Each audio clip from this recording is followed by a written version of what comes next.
Apa? Ya, Anda mencari apa mempelajari kitab Apa? kami, Coba jelas mencari diksi kamu. kesalahannya gitu. Mencari Iya, kesalahan. mencari kesalahan Saya di dalam bacakan kitab Alkitab. Amsal pasal 16:22.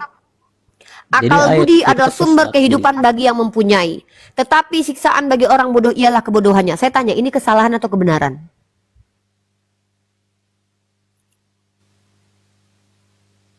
Coba dijawab. Amsal pasal 16:22. Akal budi adalah sumber kehidupan bagi yang mempunyai. Kamu punya akal tidak? Ini kebenaran atau kesalahan? Jadi teman-teman, kenapa saya bawakan ayat ini? Bang Handi tadi berdiskusi menggunakan metode dalil akli. Ketika Bang Handi bertanya, Tuhan kamu pernah mati? Tuhan kamu itu pernah bayi? Maka dijawab oleh teman-teman kita Kristen dengan sangat-sangat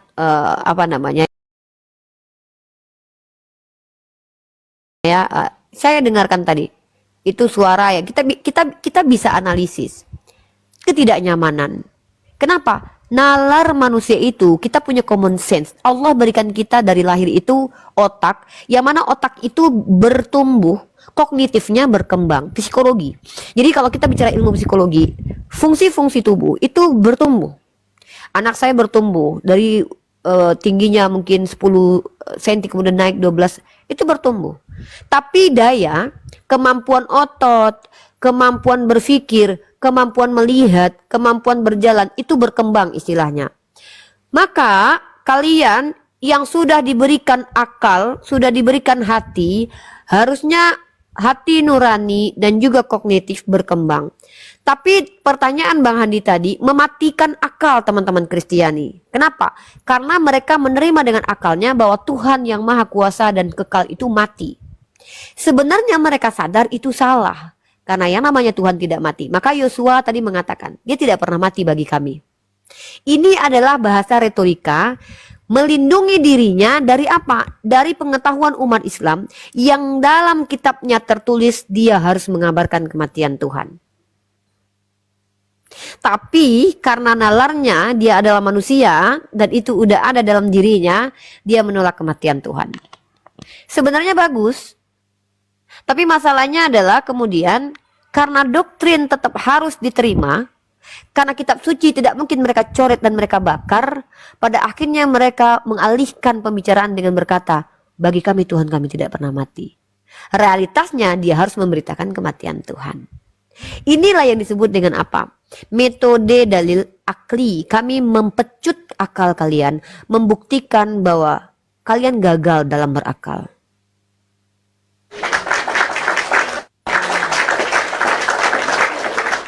Makanya saya minta kalian lebih baik bertanya saja. Saya bukan berarti merasa lebih hebat. Tidak, saya pelajar. Ketika kalian bertanya, pertanyaan kalian yang tidak bisa saya jawab, saya akan carikan jawabannya. Kalau pertanyaan itu saya bisa jawab, insya Allah saya coba jawab untuk memberitahukan kepada kalian. Kalian berhak mendapatkan ilmu pengetahuan. Saya berkewajiban menyampaikan ilmu pengetahuan. Kewajiban dari mana? Agama saya yang ajarkan. Sampaikanlah dari Nabi saya walaupun hanya satu ayat. Ud'u ila sabili rabbika bil hikmah. Dalam surah An-Nahl 125 kami diwajibkan menyampaikan dengan cara berhikmah. Saya ajak kalian berpikir, ayo renungkan. Apakah kalian percaya Tuhan yang kekal itu mati? Ketika kreator sendiri mati, maka masihkah dia layak dikatakan Tuhan? Itu yang diajak sama Bang Handi tadi. Nah, jadi kalian yang Kristen berat memang membahas iman kalian di publik. Kenapa? Karena adanya kontradiksi antara ayat dengan ayat, kontradiksi doktrin dengan realitas di dalam ayat, dan kontradiksi antara akal dengan doktrin. Kontradiksi antara statement kalian di awal dengan statement kalian yang kedua. Bahkan kebanyakan teman-teman Kristen ketika bicara tidak ada yang mustahil bagi Tuhan. Contoh ya, mereka selalu mengingkari apa yang mereka omongkan. Kalian itu masuk ke kategori bukan saja jahil dan bangga dengan kejahilan kalian, tapi kalian masuk ke ranah menafikan apa yang kalian katakan. Iya, tiada yang mustahil bagi Tuhan saya. Mustahil Tuhanmu menjadi iblis. Oh mustahil dong, gak mungkin Tuhan itu jahat. Ini dia argumen yang terbantahkan oleh argumen pertama yang kalian bantah di argumen kedua. Tidak ada yang mustahil. Itu argumen premis awal. Tidak ada yang mustahil bagi Tuhan saya. Ini tunggu. Konfirmasi. Tunggu. Edi, lu ngapain tidur di sini, Baluap? Nah, mungkin saya mau kalian bertanya saja. Sebelum Bang Handi yang bertanya, kalian tidak akan mampu menjawab karena kalian malu menjawabnya. Jadi kalau saya lebih baik kalian bertanya saja. Jadi pandangan Unin tentang Kristen ini bagaimana pandangan Unin? Bagus, Apa, pertanyaan bagus. Kristen Apakah berasal ini- dari kata Kristus, kemudian ada tambahan di belakangnya merujuk kepada pengikut Kristus. Atau di sini kita bicara tentang Yesus yang konon katanya menurut keyakinan kalian, dia mati di tiang salib menebus dosa kalian. Isus sebenarnya adalah nama Yunani dari seseorang yang bernama Yeshua dalam bahasa Ibraninya. Dalam bahasa Syriaknya dipanggil dengan Isoa Masaha. Dalam dialek Arabnya dia dipanggil Isa Al-Masih.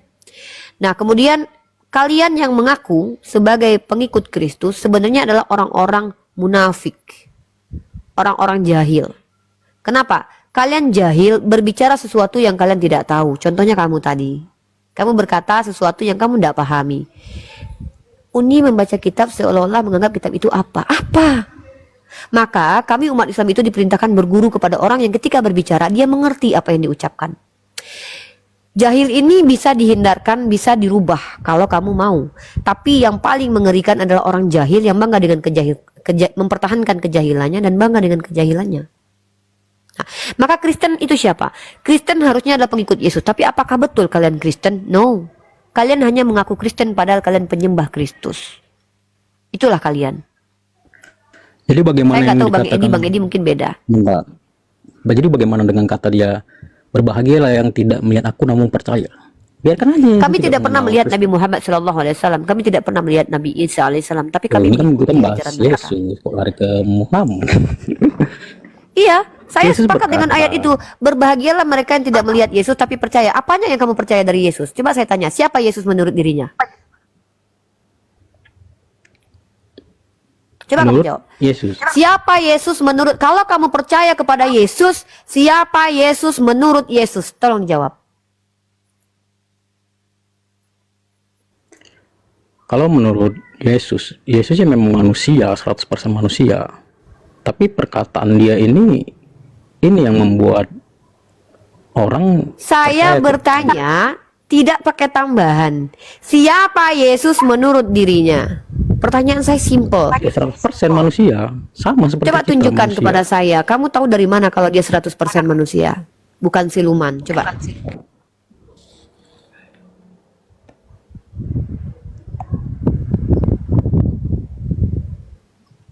Silakan. Bacakan.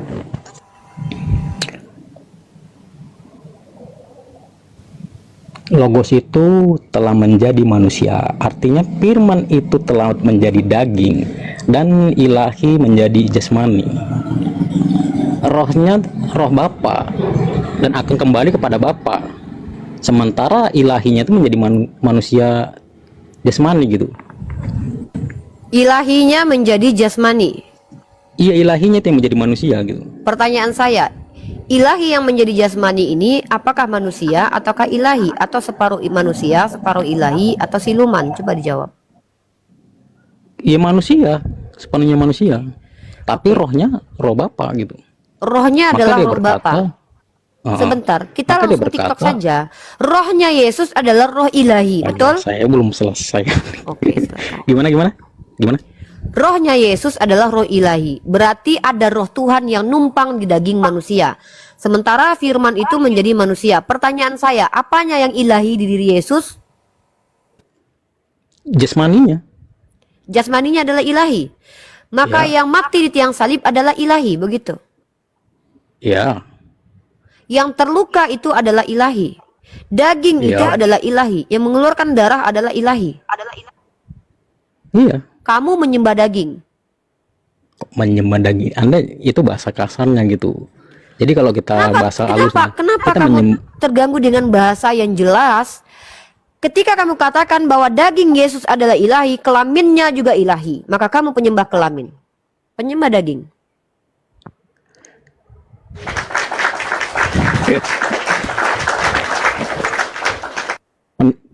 Coba Anggapan baca Anda ini kitab bisa kamu, dibenarkan. brother. Saya kembalikan kamu kepada apa yang disampaikan oleh Salomo dalam Amsal 27:22. Sekalipun engkau menumbuh orang bodoh dalam lesung dengan alu bersama-sama gandum, kebodohannya tidak akan lenyap daripadanya. Ini adalah perkataan dari Salomo dalam kitab Amsal. Buanglah kebodohan, maka kamu akan hidup, dan ikutilah jalan pengertian. Bagaimana mungkin kamu berkata daging Yesus adalah ilahi, sementara daging itu berkembang dan bertumbuh dari rahim Maria, kemudian menjadi laki-laki dewasa, kemudian dihajar hansip Romawi dan terluka mengeluarkan cairan yang disebut dengan darah. Kemudian daging itu menjadi mayat 3 hari 3 malam, yang konon katanya bangkit menurut kalian, dan tapi kalian tidak bisa membuktikan secara eksplisit kebangkitannya. Kenapa? Tidak ada saksi yang melihat. Kalian hanya mendapatkan Loh. informasi dari Matius, Markus, Lukas, yang bahkan itu adalah konon baik, baik, katanya penulisnya. Jadi kalau Silakan Yesus dibaca.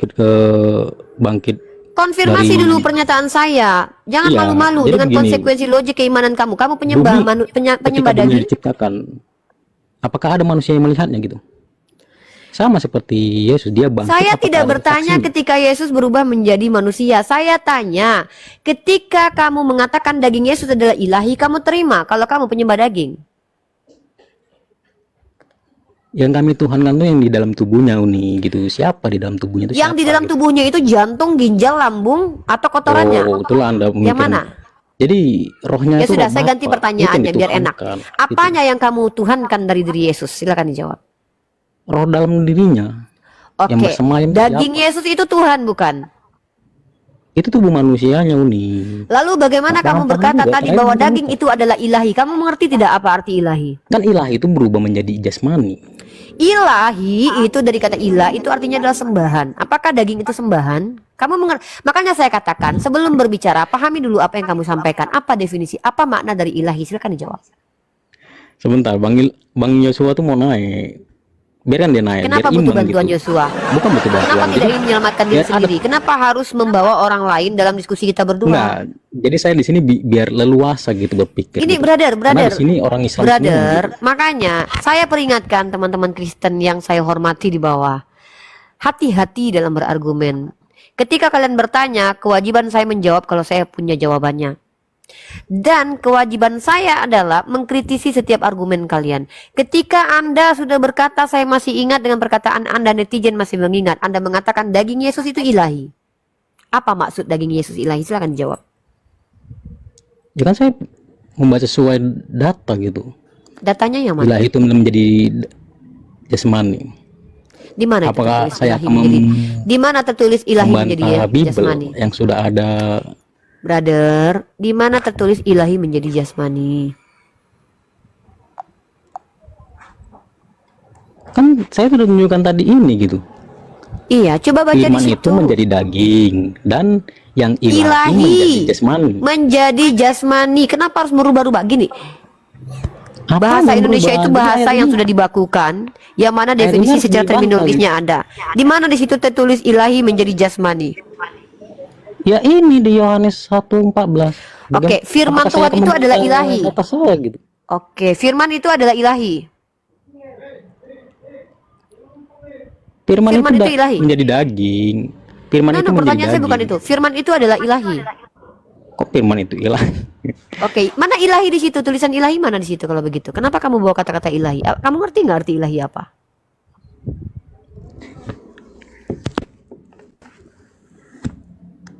Yang jelas ini udah ada di Bible. Apa yang jelas? Apakah saya yang Apa yang jelas dari tadi? berbicara? Apakah saya Apanya yang ngomong? jelas? Yang jelas itu apa? Coba, yang jelas apa? Maka Anda membaca Kasih saya clue. Yohanes Apa yang jelas? 1:14. Apa di situ? Firman logos itu Oke, telah firman menjadi itu manusia. apakah Tuhan? Saya tanya, firman itu apakah Tuhan? Itu artinya firman itu menjadi daging. Dan Yang saya tanya, firman yang itu ilahi apakah menjadi Tuhan? jasmani. Kenapa sulit? Jadi Kamu- benar kamu dengar dibilang saya ngomong nggak? di Bible. Ya, sebentar nih. Maka benar No, dibilang saya kata tidak Bible. butuh penjelasan. Kenapa Akan memberikan lahir penjelasan yang bagimu. tidak saya butuh? Kenapa lari dari keinginan saya? Saya ingin tahu apa pemahaman kamu tentang firman. Kenapa kamu tidak menjawab yang saya tanya, tapi menjawab sesuatu yang tidak saya tanyakan? Saya bertanya, apakah firman itu adalah Tuhan? Saya nggak mau jauh-jauh nih, yang udah di Bible aja gitu. Kenapa kamu yang membawa ayat ini? Iya, jadi yang Saya dikatakan di mengkonfirmasi Bible pemahaman kamu terkait ayat ini. Apa yang akan kamu lahir pahami tentang bagi ayat ini? juru selamat. Kamu sebagai Kristen Yaitu memberikan Tuhan kami ayat ini. Sementara kamu coba menjelaskan ayat ini. kota Sementara Daud. kamu menjelaskan Dan yang bukan ayat ini yang kamu Yesus sudah jelaskan. Apa mengakui gunanya kalau kamu dia itu tunjukin adalah ayat ini? Mesias. Yesus sendiri No, yang mengakui ayat kalau dia ini itu buat apa Mesias. kamu lihatkan kepada kami? Ya, saya menunjukkan ayat ini bahwasannya firman itu Coba, telah menjadi apa manusia. penjelasan ayat ini? Firman itu Ya apa? benar, akan lahir bagi Firman itu juru apa? Coba, selamat. firman itu apa? Yaitu Tuhan di kota Daud. Dan Yesus Oke. mengakui kalau dia itu Mesias. Oke, dia Tuhan. Udah selesai Jadi, clear ya? Di Dia Bible Tuhan. ini Oke. dari awal sampai akhir nih benar gitu akan terjadi. Saya tidak, Dia akan saya datang. nggak tanya Bible, saya tanya Firman. Saya sekarang bertanya, baru saya masuk Jangan pertanyaan kedua. jauh-jauh dong Uni. Yang Kok itu di jauh-jauh? luar kemampuan saya firman itu. Kalau kamu Sampai tidak mampu, jangan coba untuk menjelaskan. Kalau kamu tidak punya kemampuan menjelaskan, berhenti brother, jangan sok tahu. Orang-orang seperti kamu lah Iya. yang akan menyesatkan peradaban. Kita di Orang sini yang tidak mencari memiliki ilmu pengetahuan, pengetahuan mencoba untuk menjelaskan. Ini namanya kejahilan. Makanya saya katakan, Amsal pasal 9 nomor 6, buanglah kebodohan, maka kamu akan hidup. Dan Masa ikutilah harus jalan sesuai dengan pengertian. pendapat Uni? Kan ini lucu. Ikutilah jalan pengertian. Coba saya tanya, apa pengertian kamu tentang firman? Uni saja orang Islam, gimana saya belajar dengan Uni gitu? Saya beda tidak mau konsep. mengajarkan kamu. Saya justru ingin belajar sama Ya kamu. makanya jangan Apa pengertian jauh-jauh kamu tentang firman? penjelasannya gitu. Seakan-akan Kalau kamu lebih tidak jelas. mau mendengarkan penjelasan manusia, turun dari sini. Ngapain kamu di sini? Kita Uni di sini tanya aku dong diskusi. Uni. Ya, Gantian. Fandi, apa itu firman? Firman itu adalah perkataan dari Tuhan semesta alam beserta isi. Simple. Jawabannya simple. Tidak berbelit-belit. Tidak membuat sakit perut, tidak membuat pusing kepala dan migrain. Begitulah umat Islam. Sangat-sangat very very clear. Kenapa kalian mempersulit kehidupan kalian? Buanglah kebodohan, maka kamu akan hidup. Dan ikutilah jalan pengertian. Ini Amsal pasal 9 nomor 6. Kenapa kalian memperkaya orang jual obat sakit kepala? Ini ruang dialektika. Kita di sini transfer knowledge, transfer pengetahuan. Kalau kamu tidak tahu, silakan kami yang kasih tahu. Maka silakan bertanya. Dari tadi kamu kasih ayat-ayat kepada saya, tapi kamu tidak ngerti ayat itu apa. Hah? Ya betul yang di bawah typing. Sulit menjadi teman-teman Kristen jujur. Saya tidak butuh teman-teman Kristen yang pintar. Kita butuh teman-teman Kristen yang jujur, mengakui Iya, tapi kan doktrin yang penjelasan saya diimani. berbeda Uni. Apakah penjelasan saya harus sesuai dengan pendapat Uni? Apa yang kamu jelaskan Kan dari tidak. tadi? Yang kamu jelaskan apa? Makanya buka dulu data yang saya miliki ini gitu. Yang tadi saja belum selesai, kamu udah pergi ke data baru. Saya tanya Iya. apa itu firman? Iya kan lah, iya nih tunjukin datanya gitu. Apa pengertian Ya, firman silakan. di sini kan terbukti gitu.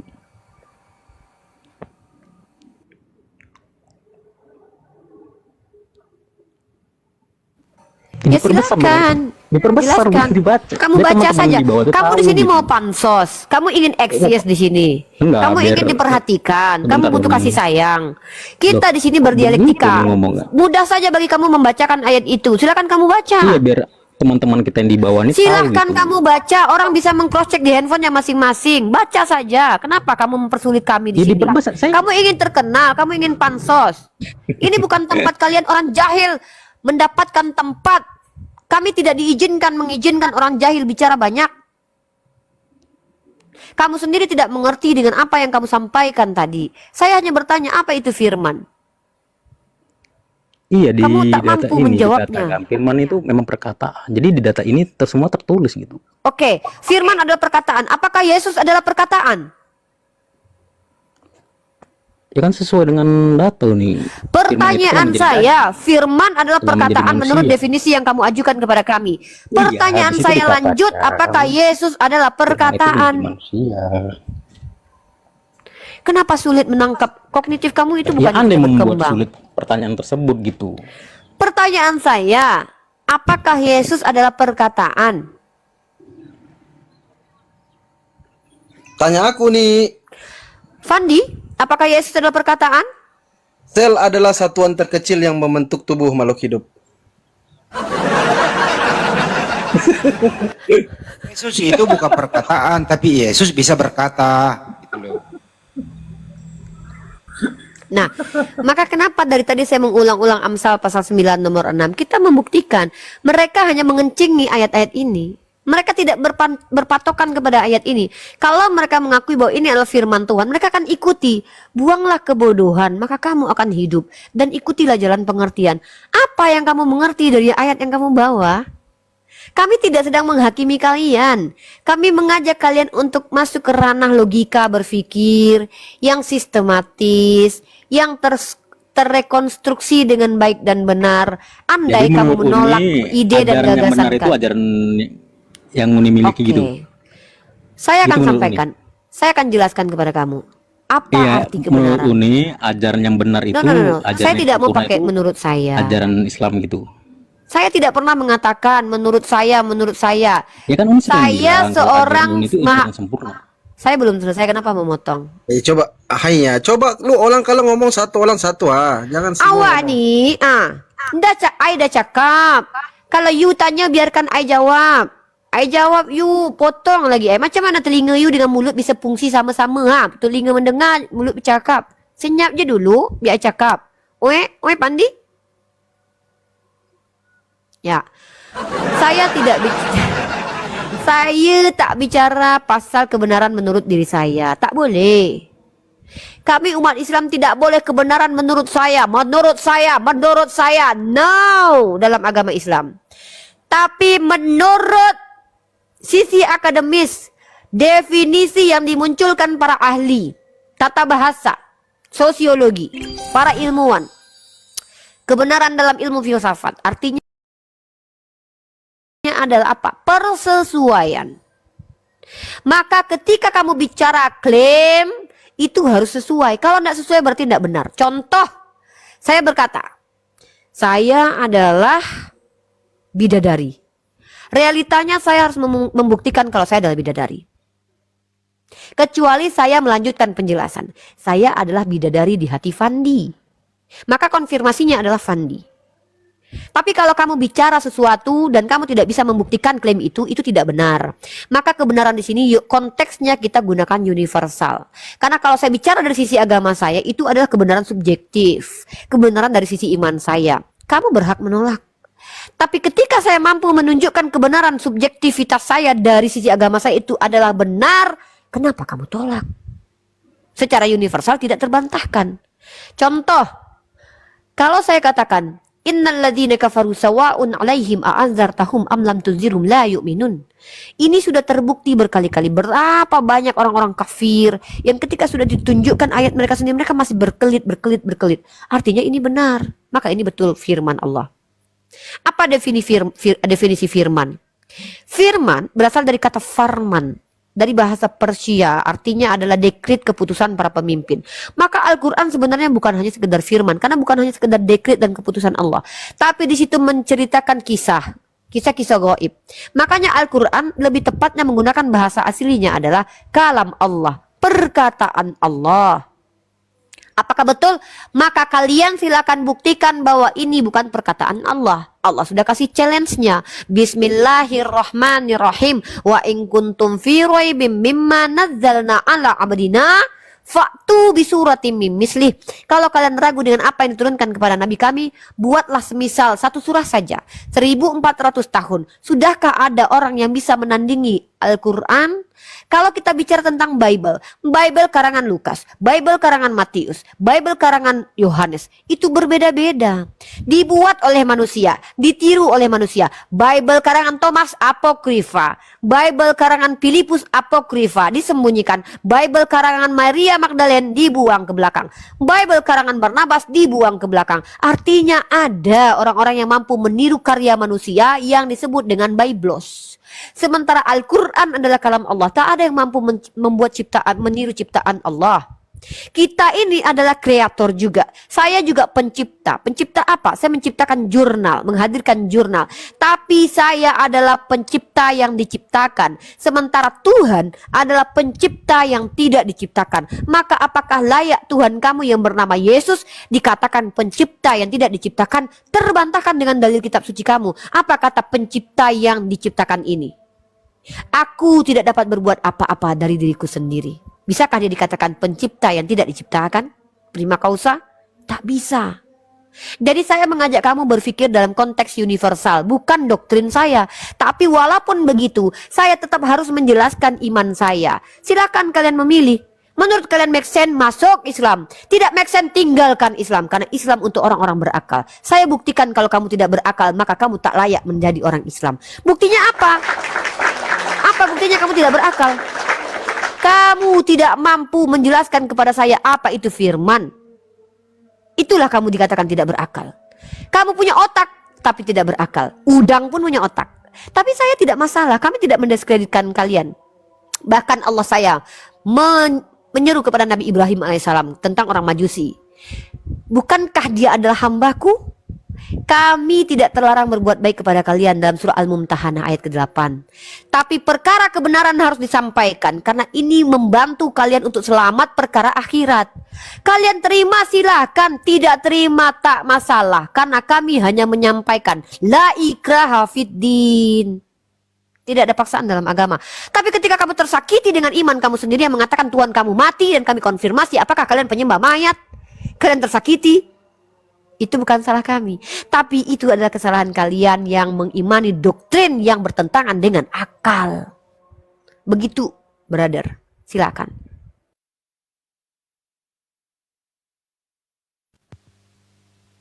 Enggak, jangan nangis.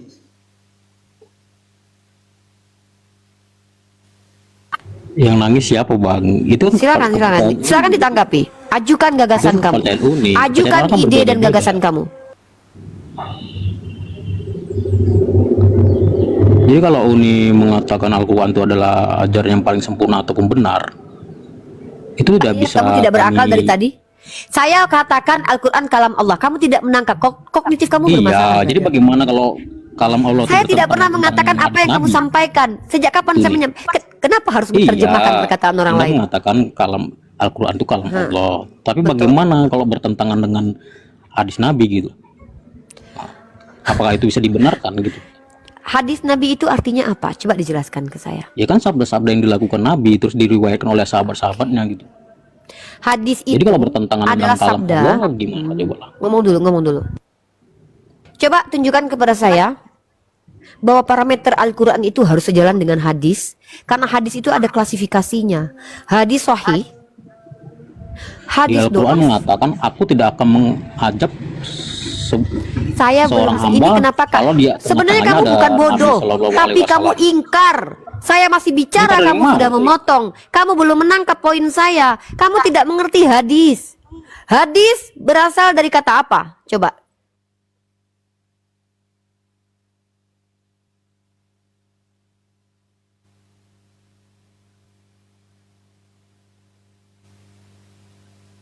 Makanya brother, kalau tidak mengerti, minimal jangan mengajukan, tapi bertanya saja. Karena inilah saya katakan, betul lah, maha benar Allah dengan segala firman-Nya. Islam untuk orang-orang berakal. Dari tadi kamu tidak memfungsikan akal. Apa yang saya katakan kamu tidak tangkap poin saya. Tidak masalah sebenarnya ketika saya mengajar pun orang-orang tidak semua orang itu paham. Tapi konfirmasi. Jadi ada dalam teori pendidikan itu namanya apa? Ini Kita pemaparan. Ya, Fandi. lu orang pakai bahasa Melayu ah. Enak didengar lah. Ya, saya udah cakap dengan awak-awak semua. Kalau seandainya awak tak bisa mengerti dengan apa yang saya cakap, konfirmasi, tanya ulang. Sulit memang, karena kognitif tu tak semua orang sama, tahu? Nah, jadi kalau awak tak faham, awak tanya je. Jangan sok-sok awak pula nak menjelaskan. Ini nak menjelaskan, tapi ditanya apa arti hadis, awak pun tak faham. Matilah awak dimakan cacing. Hadis, Agama Anda, oh saya harus mengetahui pengertian hadis itu kan agama hadis itu Anda. ya, Saya bisa pelajari. jadi jadid, karib, kabar, jadid, gitu loh kira-kira. Iya, Hadis. hadis itu kan ajaran Anda. Ajaran saya Bible. Bagaimana saya mempelajari hadis Anda sementara itu agama Ya, Anda? lu tadi yang ngomong tadi lu yang bawa. Maka, ya saya Gimana mencari dalil-dalilnya, oh begini lupanya diriwayat oleh sabdanya begini. Anda jangan lari langsung ke akar-akarnya gitu. Saya belum Loh? sampai ke situ gitu. Ya sudah, belajar dulu. Kalau tidak Ya, paham, belajar kalau brother, belajarlah saya tahu dulu. sampai ke akar-akar. Mungkin Anda udah kalah saya. Makanya ini belajarlah gitu. dulu, brotherku yang ganteng se-RT. Ya, saya bertanyakan bagaimana dengan hadis Kalau yang bertanya itu bertentangan ajukan dari dengan tadi. kalam Dari tadi Allah. kamu tidak bertanya, dari tadi kamu membantah. Iya, bagaimana Membantah tentang tanpa hadis ilmu. yang bertentangan dengan kalam Allah? Ya kalau Anda itu belum menjelaskan hadis, hal itu. ini saya tadi jelasin, lu potong. Gua Terus kepet Anda ganteng mengatakan, juga lu. apa itu Saya pengertian hadis? lagi jelasin, kamu sudah potong. Ini orang maunya apa? Anak siapa ini, jemputlah Maunya mama aku, mendengar- jemputlah. mendengar Dia tak Uni aja paham ngomong tuh gitu. nih. Uni mesti cakep pasal Malaya. Dia nak paham tuh. Avandi, I juga punya rasa tau. I punya rasa bosan tau. I lebih baik cakap dengan budak-budak kecil yang 5 tahun. Dia tanya, bunda, apalah arti dia balon? Balon itu adalah benda yang kalau kita masukkan gas nak, dia akan mengembang. Dia orang berfikir tau. Jadi kalau seandainya kita tak tiup angin, berkembang tak bunda balon? Pandai pun mikir dia orang. Ni budak ni dari tadi, kita cakap apa, dia cakap apa. Kita cakap ayam, dia cerita pasal kerbau. Tak faham. I tak ngerti lah ni orang ni ada masalah apa. Apakah kehidupan dia sangatlah tak seronok sampai dia macam gini. I suruh dia belajar dululah. Rasa I dia patut kena belajar apa itu nama dia huruf, apa dia nama dia angka. Dia harus kena beza. Kena bezakan antara itu apa benda huruf dengan angka. Atau dia harus bezakan mana ayam, mana bebek. Mana Tuhan, mana manusia. Soalnya I rasa budak ni ada masalah dengan mental dia. I rasa lah. I dah cakap dia tak faham tau. I tanya dengan Bang Arus Hayat dulu. Arus Hayat, you faham tak dengan I cakap apa? You faham tak? Tak dengar, I tak dengar. You cakap apa tak dengar? Aku paham sikit-sikit. Sikit-sikit you faham. Apa? Cuba you simpulkan. Jangan you kerja makan je. Pipi dah kembang. Makan je kerja. Kamu bilang orang itu kalau mau naik koma harus belajar dulu. Pandai pun pakcik ni lah. Masya Allah. Luar biasa lah ni orang ni lah. Dia aja tak dapat hidayah. Tapi dia luar biasa. Pandai pun dia. Nah ini anak siapa ni? Awak tak belajar langsung tapi duk cuba untuk menjelaskan. Disuruh tanya pun awak tak nak dia kasih penjelasan. Awak tolak juga. Jadi mahu awak tu apa? Kalau awak nak ingin pansos, jangan kat sini. Cari rumah pargoi. Awak lebih baik pargoi-pargoi kat sana. Tak ada kesah dengan kita. Ya? Nah, jadi I nak solat asar. Jadi sekali lagi bertanya, kawan-kawan Kristen silakan. I cuba jawablah pertanyaan kalian itu. Silakan.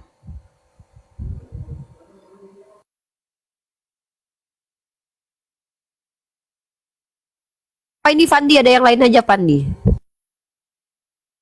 Ini Martin, silakan Martin. Kalau ada atau Bang Morris silakan yang mau ditanyakan Bang Morris. Buka mute-nya Bang Martin atau Bang Morris silakan. Oke, selamat sore semuanya, Bu Bunda Rifa. Selamat sore. Halo sore Martin. Oke, Apa kabar Martin? baik-baik Bunda. Oke. Martin, suaranya dibesarkan sedikit Martin. Nyali juga harus dibesarkan. Jangan yang lain aja yang dibesarkan. Silakan Martin. Oke, ini Bang Morris dari tadi, biar Bang Morris duluan saja, Bang. Oke. Morris, ada yang mau ditanyakan Morris sebelum saya kembali ke kayangan untuk menyembah kepada Allah saya? Iya. Makasih Kak Rifa. Sama-sama Bang Morris, silakan. Saya pengen penjelasan terkait yang tadi Uni Rifa sampaikan itu terkait sejarah munculnya Trinitas itu.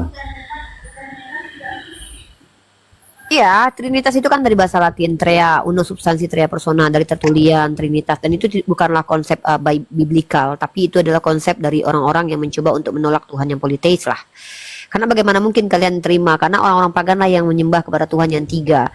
Nah, sementara mereka seperti bapak-bapak gereja kalian itu mengambil literatur dari kitabnya orang Yahudi, yang mana mereka Yahudi ini konsep ketuhanannya adalah monoteis.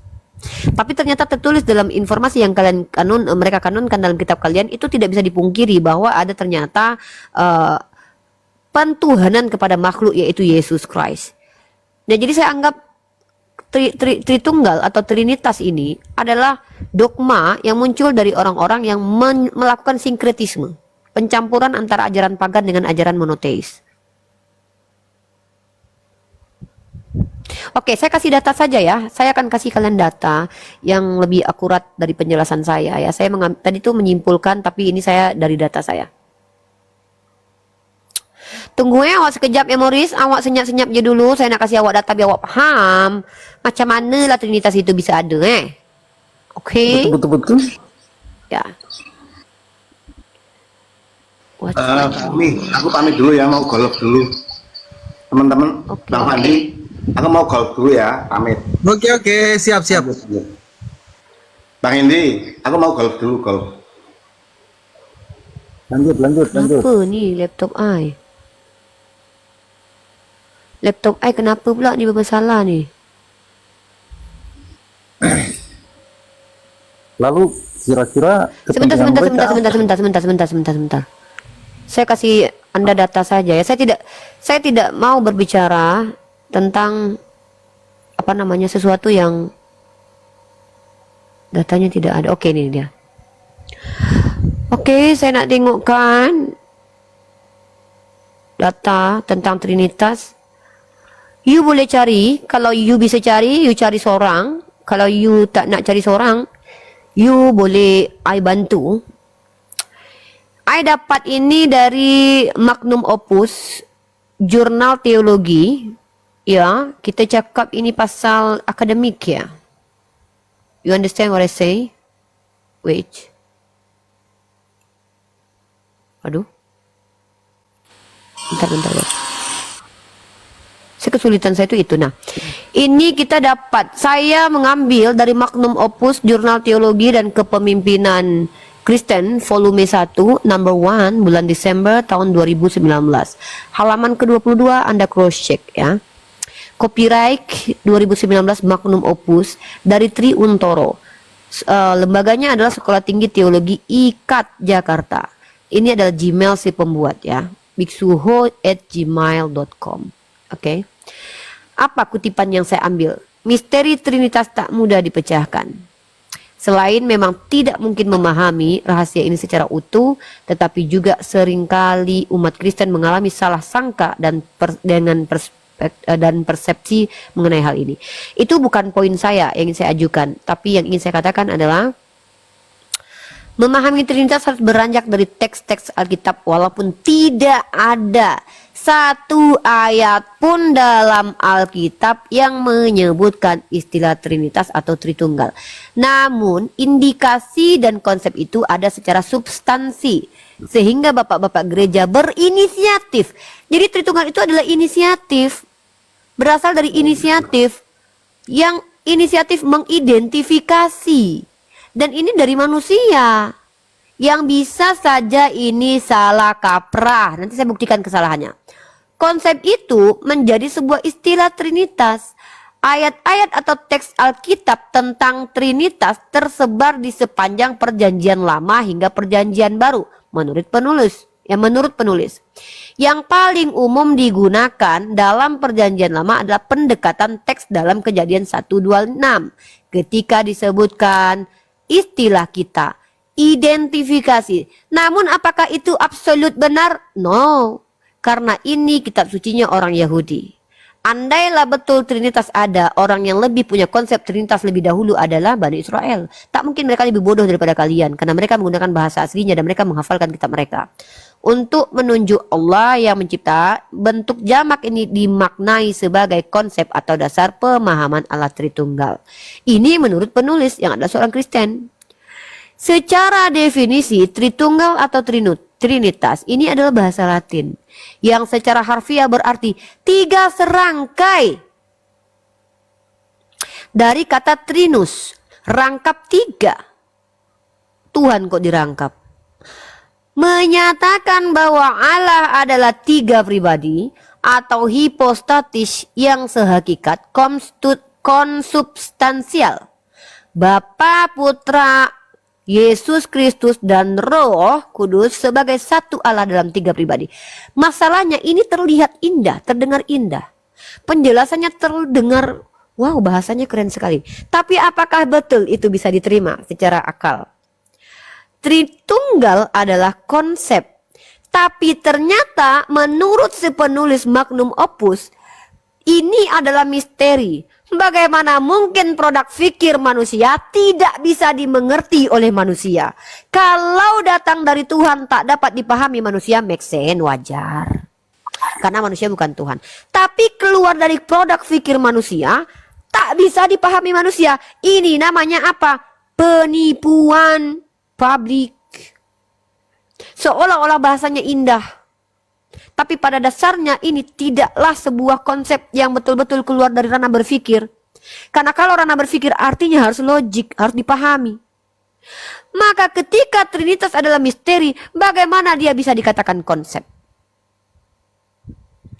Konsep keluar dari pikiran manusia, tapi tak mampu dipahami dengan pikiran, mati saja sudah. Ya, begitu. Maka saya katakan, ini adalah kontradiksi antara doktrin dengan logik, antara definisi dengan realitas. Definisinya konsep, dia adalah konsep, tapi realitasnya tak mampu dipahami oleh pikiran. Meledak sudah, gagal sudah dikatakan sebagai konsep. Begitu. Dan kalau kita telusuri, Trinitas ini adalah bukan konsep bagaimana memahami Tuhan, tapi konsep tentang Tuhan. Karena yang Trinitasnya adalah Allah Bapa, Putra, dan Roh Kudus. Bagaimana mungkin kalian Kristen yang percaya Tuhan dalam 1 Timotius pasal 6 ayat 16 tak terlihat, tak bisa dihampiri, tak mati, tak akan masuk ke dalam akal, dia transenden, melampaui ruang dan waktu, tiba-tiba bisa terkonsep. Konsep, persepsi, muncul dari stimulus. Kamu tidak akan bisa berkata itu putih sebelum kamu melihat itu putih dan sepakat secara konsensus kita beri nama itu putih. Bagaimana mungkin kamu bisa menceritakan sesuatu yang tidak pernah kamu lihat tanpa kamu diberitahu? Saya bisa menceritakan sesuatu yang tidak bisa saya lihat tapi saya diberitahukan. Ada stimulus itu dari suara. Kalaupun saya tidak bisa melihat, saya bisa tahu dari pendengaran. Kalaupun saya tidak bisa mendengar, saya bisa dari kulit raba. Panas itu tidak saya lihat, panas itu tidak saya dengar, tapi saya tahu itu panas karena kulit saya merasakan panas itu. Stimulus namanya itu. Rangsangan kepada indera untuk bisa mengeluarkan istilah. Oh, ini panas. Kok tahu kau panas? Aku pegang tadi panas. Aduh, sakit. Bising. Kok tahu kau bising? Aku dengar tadi bising. Aduh, hitam. Kok tahu kau hitam? Karena aku lihat dengan mata. Tuhan yang tak terlihat dengan indera, tidak dirasa oleh indera, tiba-tiba deskripsikan oleh orang-orang seperti kalian. Ini yang disebut dengan apa? Kalian adalah manusia melampaui batas sebagaimana yang dilakukan oleh Bani Israel. Dalam surah Al-Baqarah ketika mereka dihadapkan kepada Musa. Bismillahirrahmanirrahim. Wa iz qultum ya Musa lan nu'mina laka hatta narallaha jaharatan fa akazatkumus sa'iqah wa antum tanzurun. Wa iz qultum ya Musa, mereka berkata kepada ya Musa, kami tidak akan beriman kepada Tuhanmu sebelum kami melihat Tuhanmu. Padahal mereka mengetahui bahwa mereka tidak memiliki kemampuan untuk melihat Allah.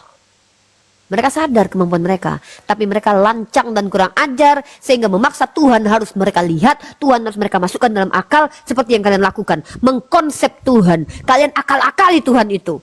Inilah yang kami tentang umat Islam, karena kami adalah umat yang diperintahkan afala ta'qilun. Saya belajar di kampus membedakan antara Tuhan dan manusia, tiba-tiba kalian menyamakan Tuhan dan manusia. Saya bantah itu, bukan karena saya Islam.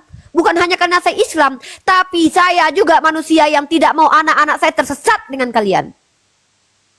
Saya punya hak sebagai manusia. Begitu. Jadi kapasitas saya di sini bukan hanya sebagai seorang muslimah yang membawa ajaran agama saya, tapi juga sebagai wanita yang adalah manusia, calon guru yang sekarang belajar di Fakultas Pendidikan Agama Islam, mengajarkan bagaimana caranya kepada anak-anak mampu membedakan, mampu menyamakan. Ini adalah apa? Urusan saya. Lalu ketika kalian hadir dan mengatakan bahwa Tuhan adalah manusia, manusia adalah Tuhan tanpa membawa literasi, enyahlah kau di hadapanku. Kuhempaskan engkau ke neraka jahanam. Ya, saya mau sholat asar dulu. Teman-teman Kristen silakan ingin bertanya kepada saya. Kalau kalian ingin tanya silakan dengan Bang Handi. Izin.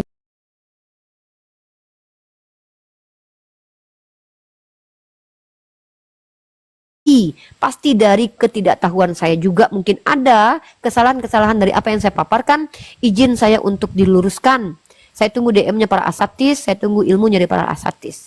Terima kasih. Saya izin untuk sholat dulu beberapa menit. Assalamualaikum warahmatullahi wabarakatuh. Waalaikumsalam warahmatullahi wabarakatuh. Ustaz Tata, monitor Ustaz Tata. Ya tadi informasi dulu, cowok tadi yang ada di sini bergeser tempat ya. Jadi kupingnya panas, tidak bisa mencerna. Apakah mungkin materinya ketinggian atau karena dia yang kerendahan, nggak nyampe dia, gitu. Akhirnya pergi di suatu, bergeser dia. Kalau saya berpendapat konsep Trinitas itu adalah bagaimana cara mempersulit siapa itu Tuhan. Trinitas itu karena ini memang rancangan manusia, bagaimana cara mempersulit siapa itu Tuhan yang sebenarnya. Kenapa? Karena ada yang bukan Tuhan dimasukkan, disederayatkan dengan Tuhan, tapi dikatakan satu Tuhan. Inilah konsep mempersulit. Kira-kira gitu pendapat saya sementara. Kenapa demikian? Karena sampai detik ini, kalau ada 5 orang menjelaskan Trinitas, pendapat bisa sampai 17. 5 orang yang berpendapat. Gak ada yang sama. Makanya Kristen itu pegangannya rapuh. Terpecah belahlah berbagai macam denong. Bahkan ada yang keluar dari konsep Trinitas itu ya seperti Oneness, Unitarian, SSJ, dan lain-lain. Itu pendapat saya, Bang Pandi. Lanjut lagi. Baik, saya sapa dulu ya Bang Andi ya, yang baru naik. Emma Hane, selamat sore. Bang Muhammad, assalamualaikum warahmatullahi wabarakatuh. Waalaikumsalam warahmatullahi wabarakatuh. Ya, Bang Emma ini Kristen, Bang Emma Hane. Ya, siap, selamat sore abang-abang semuanya. Ya, oke. Mungkin Bang Muhammad ada yang mau disampaikan, silakan Abang Aki. Ya, begini, saya selalu mampir ke room-room debat orang Kristen. Jadi selalunya saya itu selalu mempertanyakan pertanyaan, apakah Yesus dan Tuhan Allah Bapa itu pribadi yang sama? Jadi jawabannya memang sentiasa Allah Bapa itu pribadi lain, Yesus Kristus itu pribadi yang lain. Kemudian ditambah dengan Roh Kudus itu pribadi yang lain. Jadi memang itulah prinsipnya Trinitas. Jadi saya bertanya lagi, kalau antara Allah Bapa dengan Allah Yesus Kristus itu yang manakah superpower? Nah, Kami ingin Bang, jangan diikuti selera mereka, Allah Bapa, Allah Tuhan Bapa, Tuhan Anak. Jangan diikuti selera mereka. Maaf, lanjut. Iya. Kemudian mereka putar-putar yang mengatakan bahwa mereka sehakikat. Seperti tubuh, badan, punya kata-kata, punya mata. Seolah begitulah gambarannya. Mereka mengatakan bahwa Trinitas itu sebetulnya adalah satu kesatuan. Dan kalau pandangan saya punya pandangan. Saya ini bukan ahli data ataupun seorang yang tinggi ilmunya. Cuma saya mengkaji tentang ayat-ayat Alkitab yang mengatakan bahwa Tuhan itu tidak ada gambaran, Tuhan itu tidak terlihat mata, Tuhan itu bukan manusia, bukan anak manusia. Tuhan itu tidak boleh kau samakan dengan apa-apapun, baik yang di udara, di langit, ataupun di dalam air. Dan jangan ada Allah lain selain Allah. Jadi kalimat-kalimat ini seolah-olah Lagi tuh Bang, terjemahan jangan ada ilah lain. Ya. Lanjut Seolah-olah, Bang. seolah-olah ini semua bercanggah dengan konsep Trinitas ataupun konsep iman dalam orang-orang Kristen itu. Jadi bila kita bertanya tentang ayat-ayat Alkitab mereka itu kepada mereka itu seolah saya keliru. Kenapa mereka itu tidak bisa memahami secara terus tentang ayat Alkitab mereka itu? Kalau sudah dikatakan di Alkitab bahwa tidak ada yang sama dengan Tuhan, jadi kenapa mau menyamakan Tuhan itu dengan manusia? Sedangkan manusia itu makhluk. Mereka mengatakan lagi Yesus itu 100% manusia, 100% apa Tuhan. Konsep yang sangat mengelirukan. Beda dengan kita orang Islam, bahwa Tuhan itu hanya satu. Sifat ketuhanan itu maha sempurna. Tidak mungkin Tuhan itu menjadi manusia, tidak mungkin Tuhan itu menjelma, tidak mungkin Tuhan itu terlihat mata, dan tidak ada kesamaan atau tidak ada yang sama dengan Tuhan dengan apa-apa sekalipun. Ini bersesuaian dengan konsep Alkitab sebetulnya. Jadi saya kesian melihat orang-orang yang tersesat sehingga menyembah manusia. Jadi saya naik ke room-room itu sebetulnya untuk mendiskusikan hal ini, tapi kebanyakan mereka itu tidak bisa menerima kebenaran ini. Begitulah ya. Ya, makasih Bang Muhammad ya. Kita izin saya mau lanjut Silakan, diskusi. ya. Kita mau lanjutkan.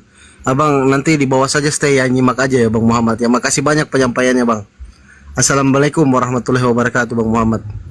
Oke, silakan Ustadz Tata monitor. Oh, Ustadz Tata. Ya, lanjut. Silakan sama Martin. Martin silakan open mic-nya Martin. Silakan bertanya sama Ustadz Tata. Oke, selamat sore Pak Ustadz. Oke, selamat sore. Lanjut. Ini saya mau bertanya sedikit soal ayat-ayat di Al-Quran. Ini ada 2 ayat. Ini boleh Pak ya? Ya, silakan. Oke. Yang pertama di Quran surah Luqman ayat 34. Ini topiknya tentang pengetahuan tentang hari kiamat ini Bang.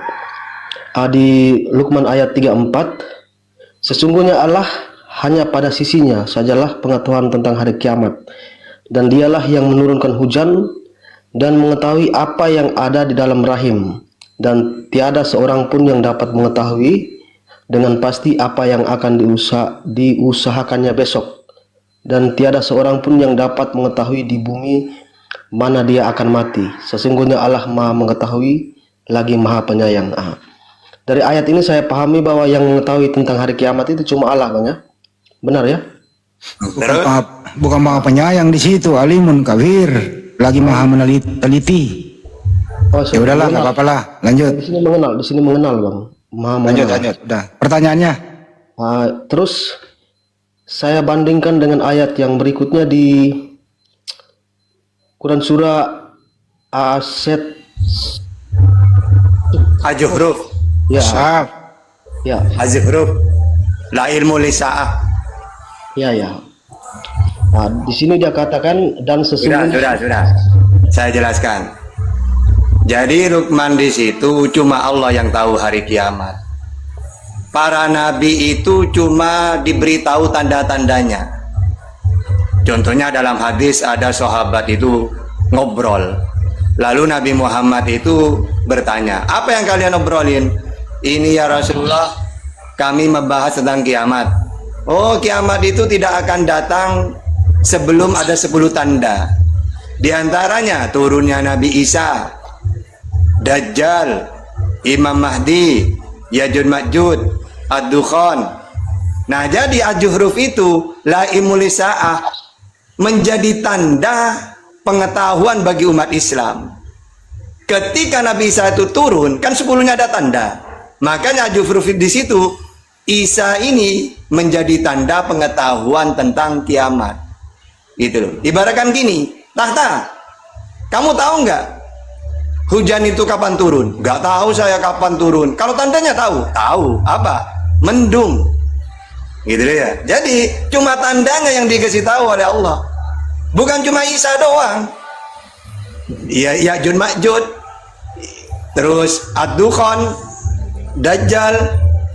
Nah, itu semua tanda di situ. La imulisa di situ bukan Isa tahu, tapi sebagai pengetahuan dengan turunnya Isa bahwa kiamat sudah dekat gitu. Sudah, silakan. itu kalau kalimatnya Isa menjadi tanda, sementara di ayat ini mengatakan bahwa Isa itu benar-benar memberikan pengetahuan. Dia memberikan pengetahuan Bang, kalimatnya di sini. Iya, memberi pengetahuan untuk kita bahwa dengan turunnya Isa kiamat tandanya sudah ada gitu loh. Coba baca tafsiran Jalalain. Di situ menjadi pengetahuan dengan turunnya Isa bahwa kiamat sudah hampir datang. Nah, di dalam Islam bukan cuma Isa, 10 tanda itu termasuk. Gitu, makanya bicara Quran itu harus tahu asbabun nuzul, tafsir, ilmu lugat, nahu syarab balaghah, ilmu bada', bayan, ma'ani. Itu biar kita itu tidak salah paham. Juga harus tahu hadis, bahkan kalau bisa tahu fikih. Kalau sudah fikih, Quran, hadis, maka Islam ditanya apapun mudah menjawab itu. Karena fikih itu penjelasan dari Quran dan hadis. Gitu. Silakan, apa lagi? Oke bang, sebelum kita lanjut karena banyak yang komen apa soal Yesus ini Isa atau bukan itu dijelaskan dulu bang supaya ini kan banyak yang nonton. Yesus itu sama dengan Isa atau bukan? Karena banyak yang komen miring di bawah. Dia pikir apa? Yesus itu Isa katanya. Ya kalau kita pakai persamaannya memang sama. Contohnya dalam Al-Quran Ali Imran 49. Wa rasulan ila bani Israel, aku diutus untuk Israel. Sof ayat 6. Ya bani Israel, ini Rasulullah ilaikum. Diutus untuk Israel. Al-Jufruf 59. Wa ja'alna masalan li bani Israel, diutus untuk Israel. Ini kan sama seperti di Bible. Matius 15:24, Yohanes 17:9, Matius 19:28, KBR 13:23, Matius 2 ayat 6, Matius 10 ayat 5. Juga dalam Al-Quran dia, ini Abdullah atani al-kitab wa ja'alani nabiyya. Dia seorang nabi. Berarti kan sama seperti di Bible. Markus 6 ayat 4, Yohanes 6:14, Lukas 2:4-19, Matius 21:10. Wal yahkum 'alal injil bima anjalallah. Dia diberi ajaran kitab, menerima firman. Di Bible juga gitu. Yohanes 12:50, Yohanes 17:8, Yohanes 5:30, Yohanes 14:24, Yohanes 12:44, Yohanes 7:16, Yohanes 8:26. Dalam surat Al-Jufruf dia mengatakan mentuhankan Allah dia. Innallaha wa rabbi wa rabbukum fa'budu. Sama di dalam Markus 12:32. Hai Israel, Tuhan Allah kita, Tuhan itu Esa, sama. Jadi Al-Quran dengan Bible tentang Yesus atau Isa, intinya utusan Allah untuk Israel, seorang nabi penyampai firman mentuhankan Allah. Berarti kan sama kan? Gitu. Ya, oke, makasih. Terima kasih Pak Ustadz. Jadi teman-teman Muslim yang di bawah jelas ya, yang masih Kenapa lu nerahin ke Muslim? Udah lu paham nggak? Enggak, maksudnya Kenapa lu jadi juru bicaranya Ustadz Atta? bukan maksudnya soal persamaan persepsi soal Isa dengan Yesus ini sama atau tidak bang, itu saja. Menurut kamu sama apa beda? Ya sama, makanya saya cari ayat tentang Isa nih bang. Kalau sama, kenapa kau tuhankan dia di Al-Quran enggak? Nah itu persoalan lain lagi bang. Itu Oh, kan persoalan lain lagi. Lanjut, silakan nanya lagi. justru itu yang membuat kita beda di situ kan.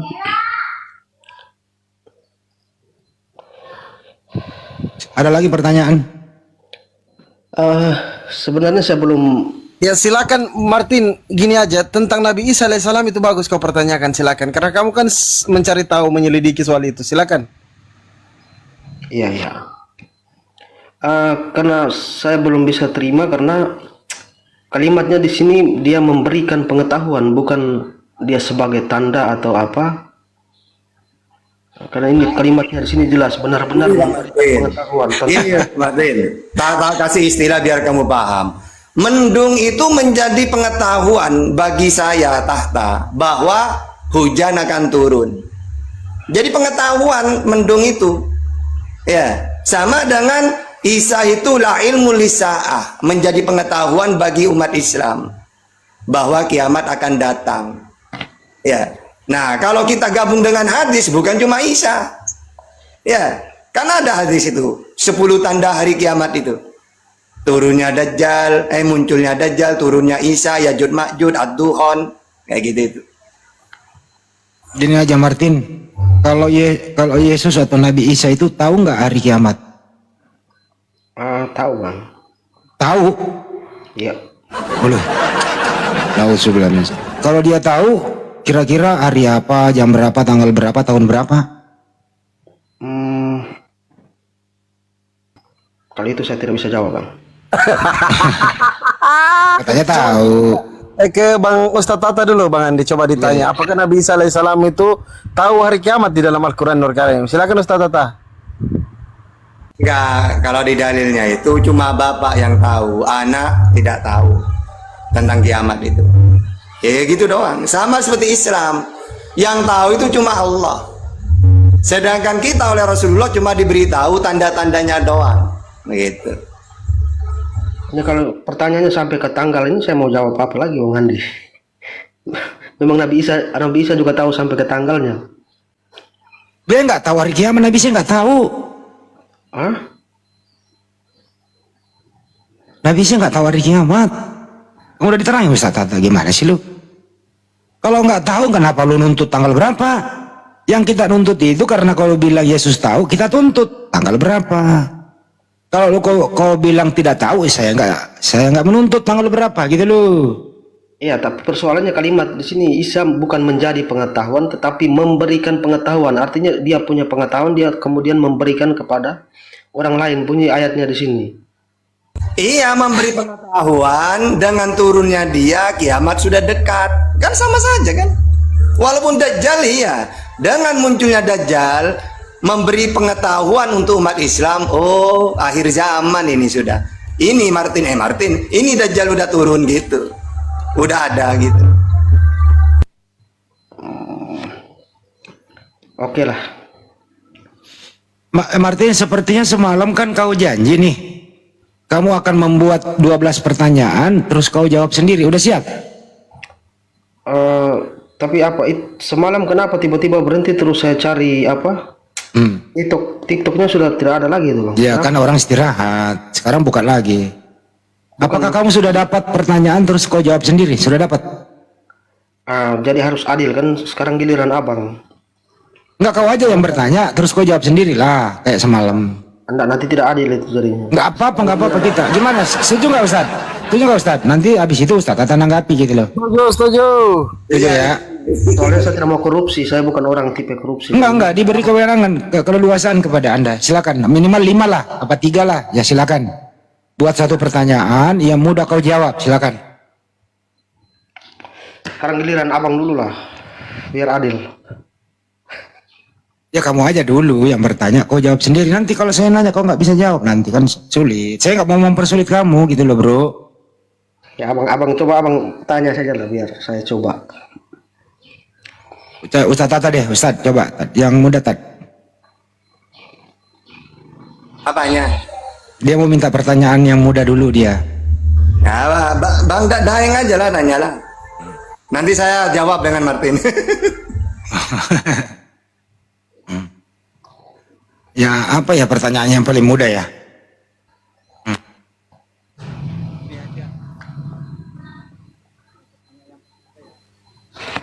Ya mengenai kiamat. Menurut kamu selain sang pencipta, ada nggak ciptaannya yang mengetahui kapan hari kiamat? A, ada, B, tidak. Suaranya bang, suaranya putus-putus. Putus-putus suaraku ya? Oh ya, sekarang sudah jelas nih bang. Ya. Oke. Selain sang pencipta, ada nggak ciptaannya sang pencipta ini yang mengetahui hari kiamat? A, ada, B, tidak ada. Silakan Martin. Selain sang pencipta, adakah ciptaannya yang tahu tentang hari kiamat? Ya. Ya kita semua kan tahu berdasarkan petunjuk di Alkitab kan? Ada atau tidak? Ya ada. Ya, kita Tidak semua- ada. Ada. Ada. Siapa itu? Ya kita yang sudah membaca kitab. Saya ulang ya. Selain sang pencipta, ada nggak ciptaannya yang mengetahui hari kiamat? Kalau ada, siapa orangnya? Kalau tidak ada, ya nggak perlu diperpanjang. Silakan. Ada, dan kita semua yang sudah membaca ayat yang barusan saya baca tadi itu mengetahui. Siapa itu? Ya kan di Al-Quran ini menjelaskan bahwa nanti Enggak, jangan pakai Al-Quran, di Bible. Siapa ya di Bible yang tahu hari kiamat? Ya kita semua sekarang kalau pertanyaannya mengetahui, ya berarti kita semua sudah tahu kan dengan turunnya Nabi Isa atau Yesus nanti itu menandakan hari kiamat. Kirain kau udah sembuh, Martin. Tidak, ini kan pertanyaan siapa yang mengetahui. Iya. Kamu tahu nggak hari kiamat? Ya berdasarkan petunjuk di Alkitab dan di Al-Quran. Ya, kapan terjadinya? Tanggal berapa? Saya nggak mengatakan tanda-tanda hari kiamat. Mengetahui kapan kiamat, bukan tanda-tandanya yang ditanya. Ada nggak makhluk yang tahu kapan hari kiamat itu? Abang tahu, Abang Handi tahu tidak tuh? Kalau Tidak tahu saya. Ini loh, gini loh, saya aja dulu biar Iya, ditiru. ya, silakan. Apakah ada selain Allah yang tahu hari kiamat? Tidak ada. Itu surat Luqman 34 itu. Innallaha indahu ilmu sa'ah. Sesungguhnya hanya dia di sisi Allah tentang hari kiamat. Kalau dalam Bible Matius 24 36. Tetapi tentang hari dan saat itu tidak seorang pun yang tahu. Malaikat-malaikat di surga tidak, dan anak pun tidak, hanya Bapak sendiri yang tahu. Nah itu dalilnya jelas di situ. tadi pertanyaan dari Bang Handi kan siapa ciptaan yang mengetahui tentang hari kiamat? Kan fungsi dari Alkitab. Dalam Bible dan Al-Quran cuma Allah. Iya. Kalau Kan Al-Quran surat Allah sudah Luqman itu. memberitahukan Bang. Berarti kita Kalau tahu. dalam Bible Matius 24 36. Iya, maksudnya tadi kan pertanyaan. Makanya saya bilang, Martin, kau yang buat pertanyaan supaya kau bisa menjawabnya. Kau suruh pula saya. Gitu loh, coba kau yang buat pertanyaan mengenai hari kiamat, baru kau jawab sendiri coba. Pasti kau bisa jawab. Coba, kau buat pertanyaan sendiri tentang kiamat, baru kau jawab sendiri. Coba silakan. Ayo, tadi malam sudah kebanyakan itu Bang. Sekarang giliran Abang dulu. Ya saya udah nanya tadi, baru kau nggak ngerti pertanyaannya.